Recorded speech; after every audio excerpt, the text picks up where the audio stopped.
Good evening, and welcome to the Sibley House, the home of the Westborough Historical Society.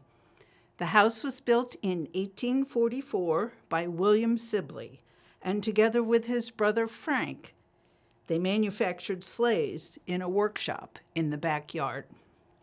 I'm Sue Lippitt, the current president, and we welcome you and hope you will continue to attend our programs and events. Feel free to check our website, westboroughhistory.org, or our Facebook page for current information.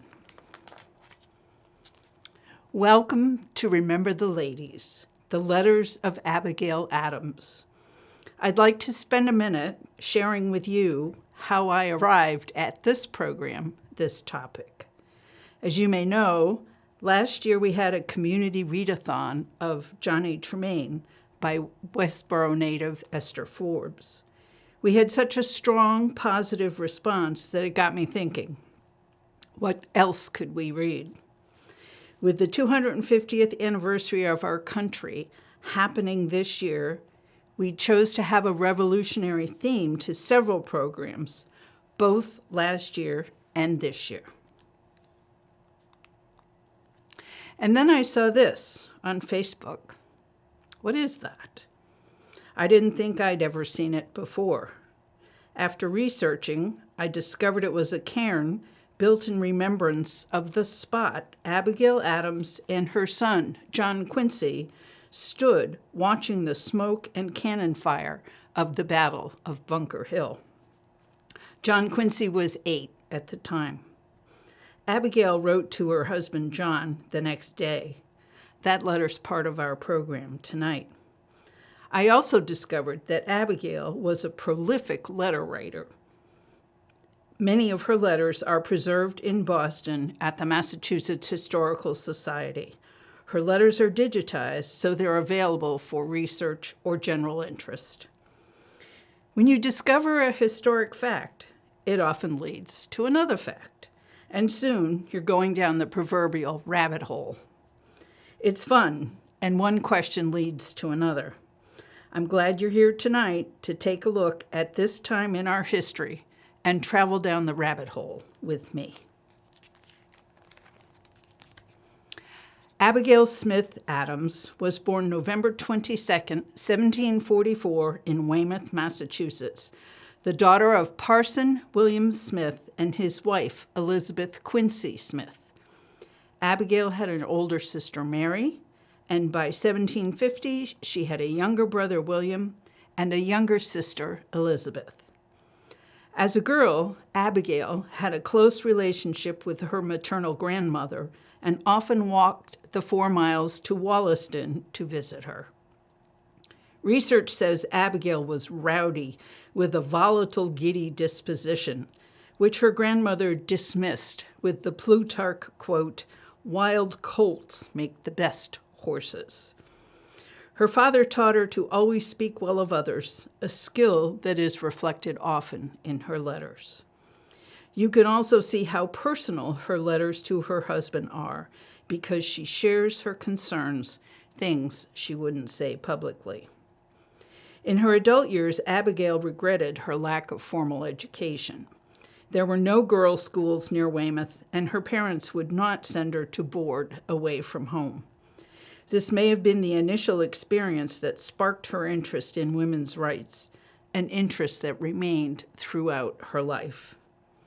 2 years before her death, she penned a will, which is also at the Massachusetts Historical Society. At the time, married women had no legal property rights. Tired of that, she claimed her assets and what she wanted to have done with them at the time of her death. John, a devoted husband, honored her wishes, although he had no legal obligation to do so. One of my many questions was, how did John and Abigail meet? The answer is, like today, through friends. John's close friend, Richard Cranch, was courting Abigail's sister, Mary. John admitted to himself that his vanity was a flaw. He knew he needed someone to stand up to him, to keep him in check. It's not quite as easy to see what she saw in him, but she was often up for a challenge. They were married October 25th, 1764, at her father's parsonage in Weymouth. Abigail was 19, John was 29. John and Abigail exchanged over 1,100 letters starting in 1762 until 1801. According to one of my sources, only 8 letters still exist from before their marriage in 1764, 2 written by Abigail and 6 written by John. While it is fortunate for us that any of them still exist, it makes me think perhaps Abigail carefully saved his letters, and maybe John didn't save hers as carefully.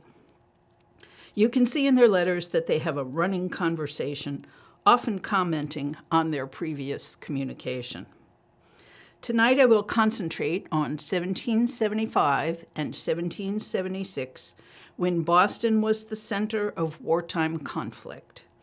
I find it interesting that someone who considers herself lacking in education, as Abigail did, can write a letter so articulate, often full of biblical or literary references.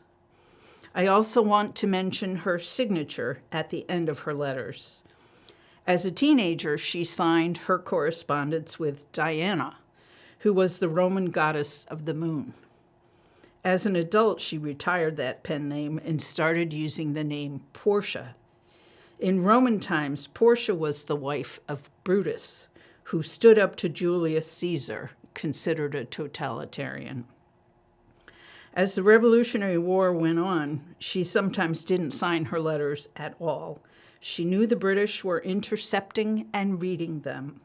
She occasionally just signed it, yours. She would write, put the letter aside, and write some more a day or two later. It took weeks for the letters to be delivered.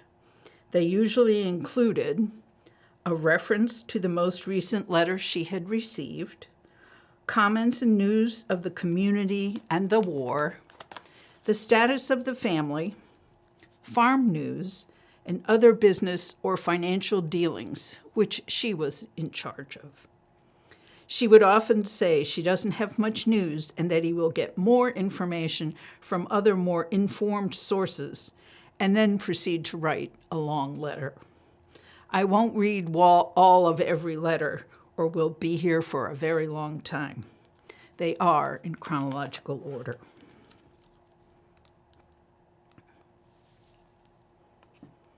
I'll begin with a note from John. He's on his way to the Continental Congress in Philadelphia. Lexington and Concord happened in April, and preparation for military conflict is increasing. John Adams, Hartford, 2 May 1775. Our hearts are bleeding for the poor people of Boston.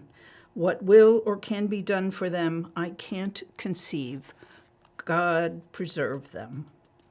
I take this opportunity to write by our committee who were sent to this colony, just to let you know that I am comfortable and shall proceed this afternoon. Pray write to me and get all my friends to write, and let me be informed of everything that occurs. Send your letters to Colonel Palmer or Dr. Warren, who will convey them. They will reach me sooner or later. This colony is raising 6,000 men. Rhode Island, 1,500.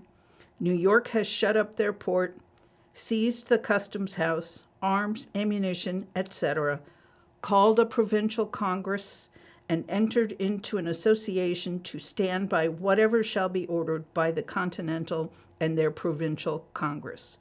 Dr. Cooper fled on board a man of war, and the Tories are humbled in the dust. I've just made a visit to your cousin Austin, who is very well. Tell my brothers I have brought some military books and intend to buy more, so that I shall come back qualified to make them complete officers. Write me whether either of them intends to take a command in the army. I won't advise them, but leave them to their own inclinations and discretion. But if they should incline, they should apply to Colonel Palmer and Dr. Warren soon. This second letter shares her life while she's keeping things going at home. Abigail Adams, Braintree, 4 May 1775. I have but little news to write you. Everything of that kind you will learn by a more accurate hand than mine. Things remain in much the same situation here that they were when you went away. There has been no descent upon the sea-coast. Guards are regularly kept, and people seem more settled and are returning to their husbandry. I feel somewhat lonesome. Mr. Thaxter is gone home. Mr. Rice is going into the army as captain of a company. We have no school. I know not what to do with John Quincy. As government is assumed, I suppose courts of justice will be established, and in that case there may be business to do. If so, would it not be best for Mr. Thaxter to return? They seem to be discouraged in the study of law and think there never will be any business for them. I could have wished they had consulted you upon the subject before you went away. Mr. Rice has asked my advice. I told him I would have him act his pleasure. I don't choose to advise him either way. I suppose you will receive 2 or 3 volumes of that forlorn wretch Hutchinson's letters. Hutchinson was the governor of Massachusetts at the time, the royal governor. Among many other things, I hear he wrote in 1772 that Deacon Phillips and you had like to have been chosen into the council, but if you had, you should have shared the same fate with Bowers. May the fate of Mordecai be his. There is nobody admitted into town yet. I have made 2 or 3 attempts to get somebody in, but cannot succeed. So I want very much to hear from you, how you stood your journey, and in what state you find yourself now. I felt very anxious about you, though I endeavored to be very insensible and heroic, yet my heart felt like a heart of lead. The same night you left me, I heard of Mr. Quincy's death, which at this time was a most melancholy event, especially as he wrote in minutes which he left behind that he had matters of consequence entrusted to him, which for want of a confidant must die with him. I went to see his distressed widow last Saturday at the Colonel's, and in the afternoon, from an alarm they had, she and her sister, with 3 others of the family, took refuge with me and tarried all night. She desired me to present her regards to you and let you know she wished you every blessing, should always esteem you as a sincere friend of her deceased husband. Poor afflicted woman, my heart was wounded for her. I must quit the subject and entreat you to write me by every opportunity. Your mother desires to be remembered to you. She is with me now. The children send duty and their mama unfeigned love. Yours, Portia. You can hear that it's getting difficult to conduct business. As I indicated before, you can see the fluctuation between the news of the government, the family, and the community, even when she claims she has little news.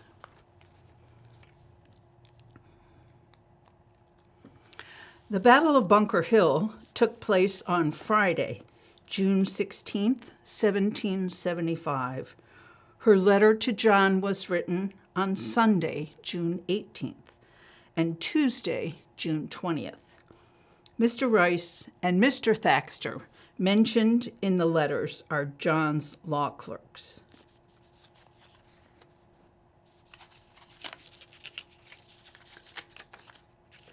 Sunday, 18 June. The day, perhaps the decisive day, is come, on which the fate of America depends.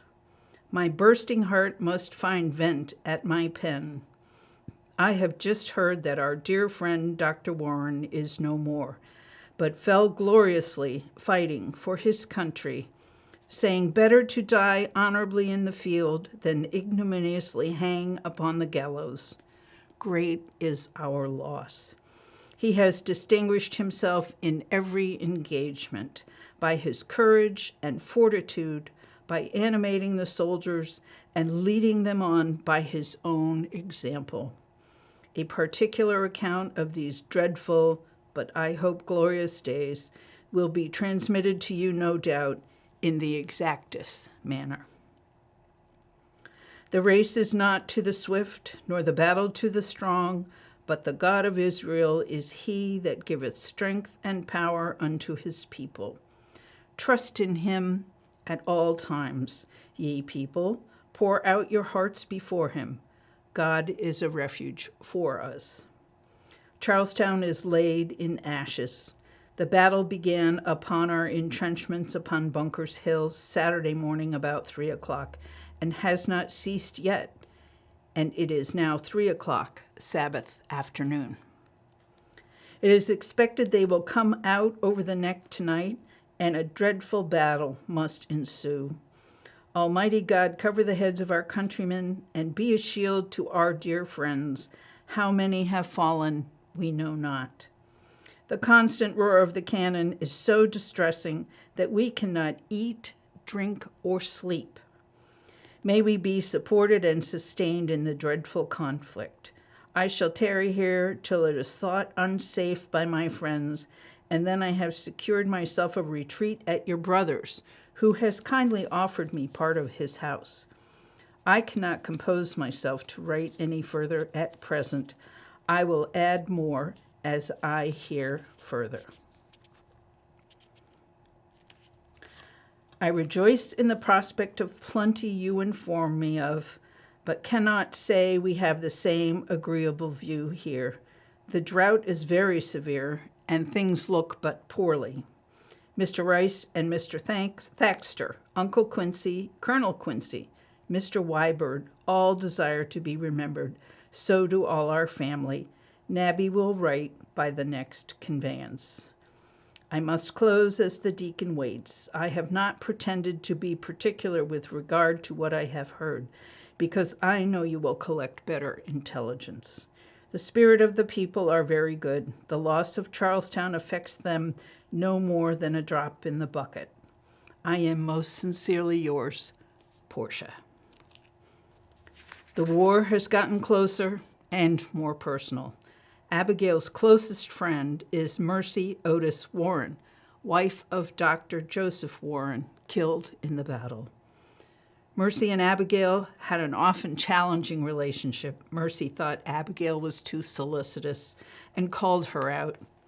They built their respect for each other through energetic discourse.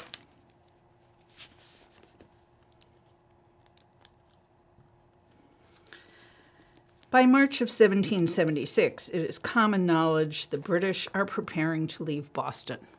The colonials don't know where they are going, but are concerned they're headed for New York. All the communication channels are listening carefully for information. Reference to your president in this letter means John Hancock, the current president of the Continental Congress. I selected this letter because of the reference to Thomas Paine and the impact Common Sense was having on the public. Common Sense was published January 10th, 1776, anonymously, and Paine's authorship was officially revealed March 30th of 1776. This letter was dated March 2nd, so Abigail was already aware that Thomas Paine was the author. John was annoyed and somewhat envious that Abigail was interested in what Paine had to say and responded with his own paper, Thoughts on Government, published in early April. It's a long letter written over 3 days. The war is all around her, and she is very worried. Saturday evening, 2 March 1776. I was greatly rejoiced at the return of your servant to find you had safely arrived and that you were well. I had never heard a word from you after you had left New York, and a most ridiculous story has been industriously propagated in this and the neighboring towns to injure the cause and blast your reputation. Namely, that you and your president had gone on board of a man-of-war from New York and sailed for England. I should not mention so idle a report, but that it had given uneasiness to some of your friends, not that they in the least credited the report, but because the gaping vulgar swallowed the story. One man had deserted them and proved a traitor, another might, etc. I assure you, such high disputes took place in the public house of this parish, that some men were collared and dragged out of the shop with great threats for reporting such scandalous lies, and an uncle of ours offered his life as a forfeit for you if the report proved true. However, it has been 9 days' marvel and will now cease. I heartily wish every Tory was extirpated from America. They are continually, by secret means, undermining and injuring our cause. I am charmed with the sentiments of common sense and wonder how an honest heart, one who wishes the welfare of his country and the happiness of posterity, can hesitate one moment at adopting them. I want to know how these sentiments are received in Congress. I dare say there would be no difficulty in procuring a vote, and instructions from all the assemblies in New England for independency. I most sincerely wish that now, in the lucky minute, it might be done. I have been kept in a continual state of anxiety and expectation since you left me. It has been said tomorrow and tomorrow for this month, but when the dreadful tomorrow will be, I know not. But hark, the house this instant shakes with the roar of cannon. I have been to the door and find it is a cannonade from our army. Orders, I find, are come from all the remaining militia to repair to the lines Monday night by 12 o'clock. No sleep for me tonight. And if I cannot, who have no guilt upon my soul with regard to this cause, how shall the miserable wretches who have been the procurers of this dreadful scene, and those who are the actors, lie down with the load of guilt upon their souls? Tuesday morning. I went to bed about 12 and rose again a little after 1. I could no more sleep than if I had been in the engagement. The rattling of the windows, the jar of the house, the continual roar of 24-pounders, and the bursting of shells give us such ideas and realize a scene to us of which we could form scarcely any conception. About 6 this morning there was quiet. I rejoiced in a few hours' calm. I hear we got possession of Dorchester Hill last night. 4,000 men upon it today, lost but 1 man. The ships are all drawn around the town. Tonight we shall realize a more terrible scene still. I sometimes think I cannot stand it. I wish myself with you, out of hearing, as I cannot assist them. I hope to give you joy of Boston, even if it is in ruins, before I send this away. I am too much agitated to write as I ought, and languid for lack of rest. Sunday, March 10th. I had scarcely finished these lines when my ears were again assaulted by the roar of cannon. I should not write any further. My hand and heart will tremble at this domestic fury and fierce civil strife, which cumber all our parts through blood and destruction, are so much in use, and dreadful objects so familiar, yet is not pity choked, nor my heart grows callous. I feel for the unhappy wretches who know not where to fly for safety. I feel still more for my bleeding countrymen who are hazarding their lives and their limbs. A most terrible and incessant cannonade from 8:30 till 6 this morning. I hear we lost 4 men killed and some wounded in attempting to take the hill nearest the town called Noak's Hill. We did some work, but the fire from the ships beat off our men so that they did not secure it, but retired to the fort upon the other hill. I have not got all the particulars I wish I had, but as I have an opportunity of sending this, I shall endeavor to be more particular in my next. All our little ones send duty. Thomas has been very sick with what is called the scarlet or purple fever, but has got about again. If there are reinforcements here, I believe we shall be driven from the seacoast, but in whatever state I am, I will endeavor to be therewith content. Man wants but little here below, nor wants that little long. You will excuse this very incorrect letter. You see in what perturbation it has been written, and how many times I have left off. Adieu, yours.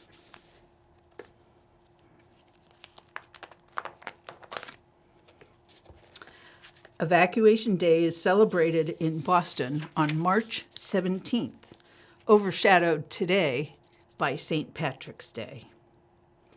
On that date in 1776, the British sailed away to Nova Scotia to rearm and resupply while waiting for Admiral Lord Howe to arrive in New York, where they will join them.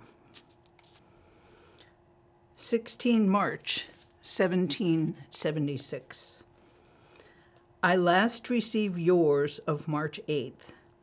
I was in continual expectation that some important event would take place to give me a subject worth writing upon. Before this reaches you, I imagine you will have received 2 letters from me. The last I closed this day week. Since that time, there have been some movements amongst the ministerial troops, as if they meant to evacuate the town of Boston. Between 70 and 80 vessels of various sizes are gone down and lie in a row in fair sight of this place, all of which appear to be loaded, and by what can be collected from our own observation and from deserters, they have been plundering the town. I have been very faithless with regard to their quitting Boston, and know not how to account for it, nor am I yet satisfied that they will leave it, though it seems to be the prevailing opinion of most people. We are obliged to place the militia upon guard every night upon the shores through fear of an invasion. There has been no firing since last Tuesday till about 12 o'clock last night, when I was waked out of sleep with a smart cannonade which continued till 9 o'clock this morning and prevented any further repose for me. The occasion I have not yet heard, but before I close this letter, I may be able to give you some account of it. By the accounts in the public papers, the plot thickens, and some very important crisis seems near at hand. Perhaps Providence sees it necessary, in order to answer important ends and designs, that the seat of war should be changed from this to the southern colonies, that each may have a proper sympathy with the other and unite in a separation. The refuge of the believer amidst all the afflictive dispensations of Providence is that the Lord reigneth, and that he can restrain the arm of man. Orders are given to our army to hold themselves in readiness to march at a moment's warning. I'll meet you at Philippi, said the ghost of Caesar to Brutus. The enemy have not yet come under sail. I cannot help expecting some design which we do not yet comprehend. To what quarter of the world they are bound is wholly unknown, but 'tis generally thought to New York. Many people are elated with their quitting Boston. I confess I do not feel so. 'Tis only lifting the burden from one shoulder to the other, which is perhaps less able and less willing to support it. To what a contemptible situation are the troops of Boston reduced! I feel glad, however, that Boston is not destroyed. I hope it will be so secured and guarded as to baffle all future attempts against it. I hear that General Howe said, upon going on some eminence in town to view our troops who had taken Dorchester Hill, unperceived by them till sunrise, "My God, these fellows have done more work in one night than I could make my army do in 3 months." And he might well say so, for in one night 2 forts and long breastworks were sprung up beside several barracks. 370 teams were employed, most of which went 3 loads in the night, besides 4,000 men who worked with good hearts. From Penn's Hill, we have a view of the largest fleet ever seen in America. You may count upwards of 170 sail. They look like a forest. It was very lucky for us that we got possession of Nook's Hill. They had placed their cannon so as to fire upon the top of the hill where they had observed our people, marking out the ground. But it was only to elude them, for they began lower upon the hill and nearer the town. It was a very dark, foggy evening, and they had possession of the hill 6 hours before a gun was fired. And when they did fire, they overshot our people, so that they were covered before morning, and not one man lost, which the enemy no sooner discovered than Bunker Hill was abandoned, and every man decamped as soon as he could. They found they should not be able to get away if we once got our cannon mounted. Our general may say with Caesar, "Veni, vidi, et vici." A fine, quiet night. This is Monday. No alarms, no cannon. The more I think of our enemies quitting Boston, the more amazed I am that they should leave such a harbor, such fortifications, such entrenchments, and that we should be in peaceable possession of a town which we expected would cost us a river of blood without one drop shed. Surely it is the Lord's doings, and it is marvelous in our eyes. Every foot of ground which they obtain now they must fight for, and may they purchase it at a Bunker Hill price.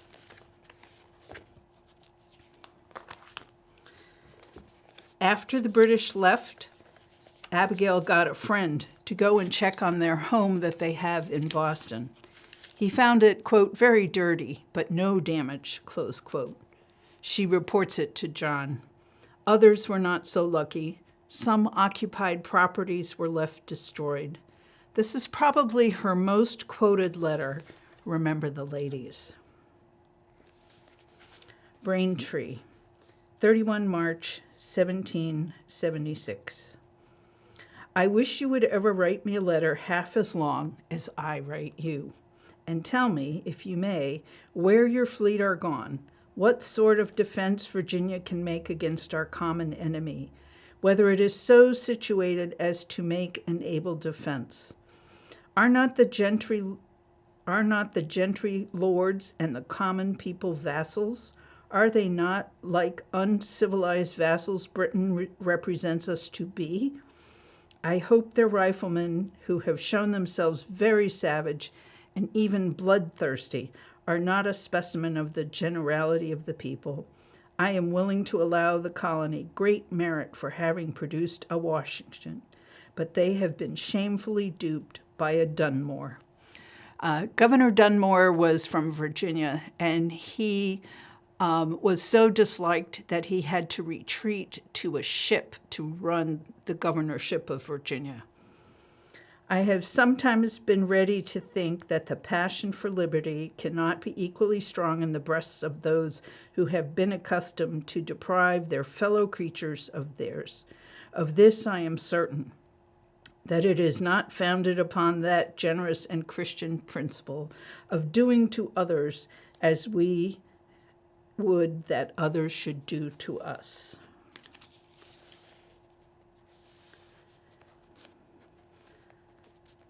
I long to hear that you have declared an independency, And by the way, in the new code of laws, which I suppose it will be necessary for you to make, I desire you would remember the ladies and be more generous and favorable to them than your ancestors. Do not put such unlimited power in the hands of the husbands. Remember, all men would be tyrants if they could. If particular care and attention is not paid to the ladies, we are determined to foment a rebellion and will not hold ourselves bound by any laws in which we have no voice or representation. That your sex are naturally tyrannical is a truth so thoroughly established as to admit of no dispute, but such of you as wish to be happy willingly give up the harsh title of master for the more tender and endearing one of friend. Why then not put it out of the power of the vicious and the lawless to use us with cruelty and indignity with impunity? Men of sense in all ages abhor those customs which treat us only as the vassals of your sex. Regard us then as beings placed by Providence under your protection, and in imitation of the Supreme Being, make use of that power only for our happiness.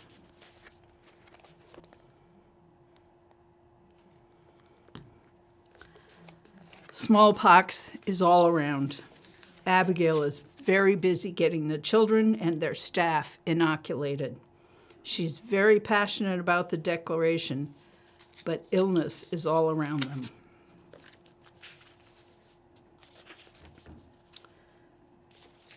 13 July, 1776.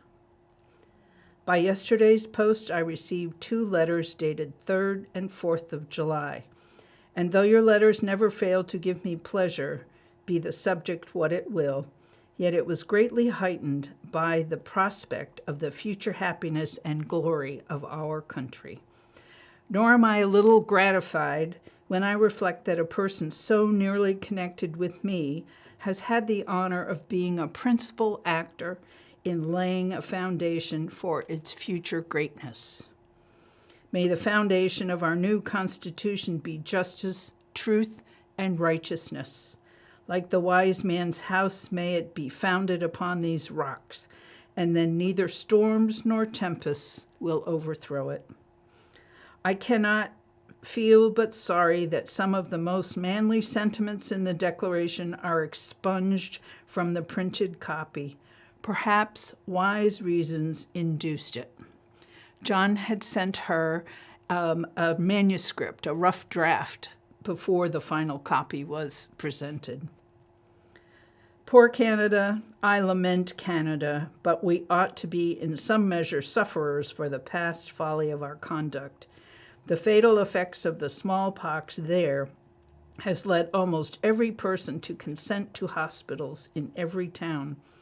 In many towns already around Boston, the selectmen have granted liberty for inoculation. I hope the necessity is now fully seen. I had many disagreeable sensations at the thoughts of coming myself, but to see my children through it, I thought my duty.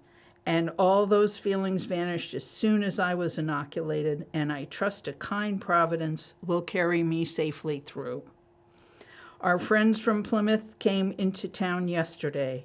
We have enough upon our hands in the morning. The little folks are very sick then and puke every morning, but after that they are comfortable. I shall write you now very often. Pray inform me constantly of every important action. Every expression of tenderness is a cordial to my heart. Important as they are to the rest of the world, to me, they are everything. Portia.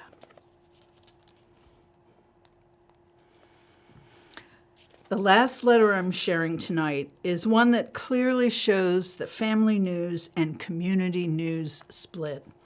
The family is ill with smallpox, made easier with inoculation, and independence is celebrated.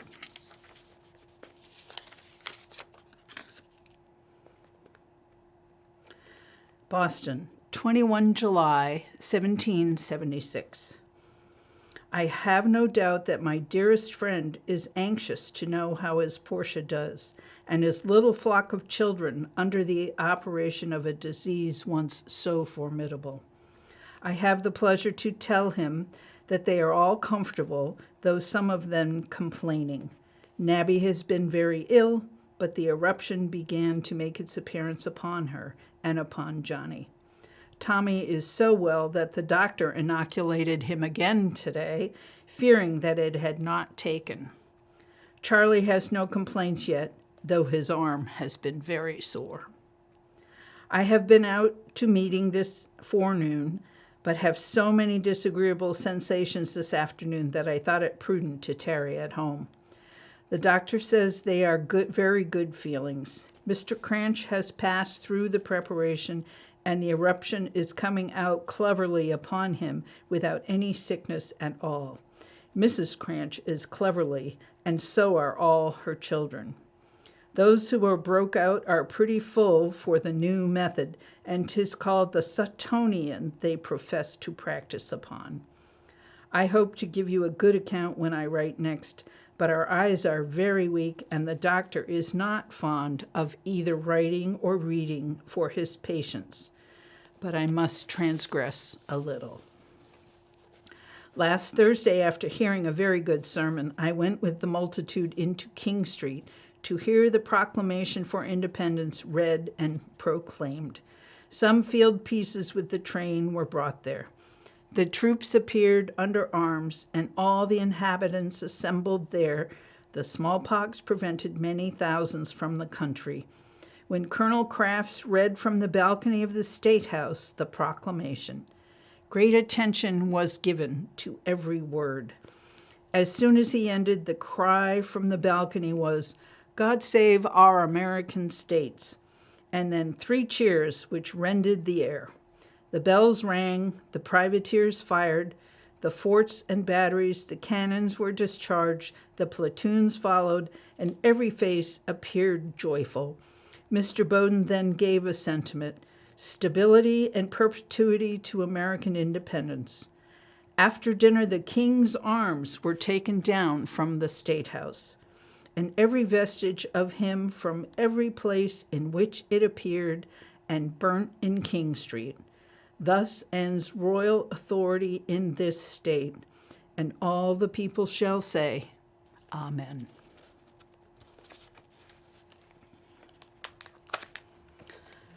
John wrote from Paris in 1783 that he had resigned his diplomatic position and is coming home in the spring.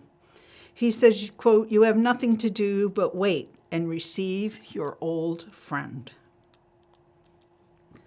They had previously spoken of retiring to a peaceful place in Vermont, but John gets elected vice president in 1789 and president in 1796. By 1800, Thomas Jefferson is president, and the Adams return to Peacefield. They entertained often with friends and acquaintances stopping by. John's counsel was sought as well, so his days were filled and happy. If you tour Peacefield, you can see the large dining room, and it's easy to imagine the lively conversations that took place there. Abigail became ill with typhus and passed away in 1818. Her last words to John were, "Do not grieve, my dearest friend. I'm ready to go, and John, it will not be long." John died 8 years later at the age of 90. Together they are buried in the Adams family crypt at the United First Parish Church in Quincy, Massachusetts.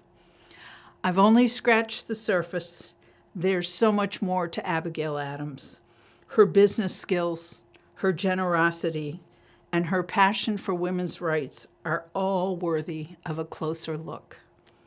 Thank you for joining us this evening. We look forward to seeing you at our future programs and events.